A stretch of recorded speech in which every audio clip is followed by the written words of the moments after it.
Friends, মাসিক বেতন পাওয়ার 10 দিনের মধ্যেই কি আপনার বেতন শূন্যের কাছাকাছি চলে আসে? মাস শেষে বন্ধুদের আড্ডা যেতে ভয় পান কারণ পকেটে টাকা নাই? আপনি একা নন। অনেকে অনেক বেশি বেতন পেয়েও সঞ্চয় করতে পারে না, কারণ সমস্যাটা আয়ের নয়, সমস্যাটা অভ্যাসের। আজ আমি আপনাদের দেখাবো কিভাবে বেতন থেকে প্রতি মাসে আয়ের বিশাল একটা অংশ জমানো সম্ভব।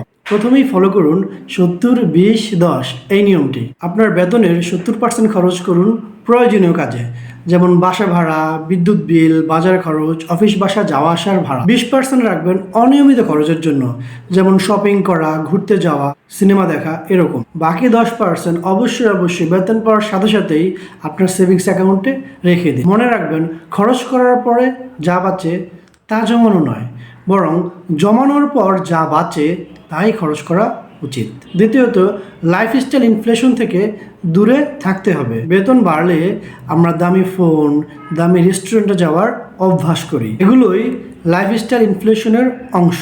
বেতন বাড়লে খরচ না বাড়িয়ে আপনার জমানোর অঙ্কটা বাড়িয়ে দিন। যাদের অনলাইন শপিংয়ের নেশা আছে, তারা এই নেশাটাকে পরিবর্তন করার জন্য 30 দিনের একটি ছোট নিয়ম মেনে চলুন। কোনো জিনিস যখন পছন্দ হবে সেটা সাথে সাথে পারচেজ না করে 30 দিনের জন্য শপিং কার্টে রেখে দিন, এবং 30 দিন পরেও যদি আপনার মনে হয় যে হ্যাঁ, এই জিনিসটা আমার লাগবে, দরকার, এটা ছাড়া আমার চলছে না, তখনই শপিং করবেন।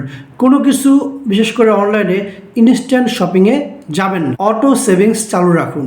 এতে যেটা হবে, বেতন ঢোকার সাথে সাথে আপনার বেতনের একটা অংশ আপনার ডিপিএসে অথবা সঞ্চয়ে চলে যাবে। হাতে পর্যাপ্ত টাকা না রাখার চেষ্টা করবেন, এতে হাতে টাকাও থাকবে না, খরচও হবে না। সঞ্চয় মানে কৃপণতা নয়, সঞ্চয় মানে নিজের ভবিষ্যৎকে রক্ষা করা, নিজের ভবিষ্যৎকে নিরাপদ করা। আপনার প্রথম লক্ষ্য হওয়া উচিত 6 মাস খরচের সমান একটি ইমার্জেন্সি ফান্ড তৈরি করা। আজ থেকেই ছোট ছোট পদক্ষেপ নেওয়া শুরু করুন। এই মাসে আপনি কত টাকা জমানোর টার্গেট নিয়েছেন তা নিচে কমেন্টে জানাবেন। ধন্যবাদ।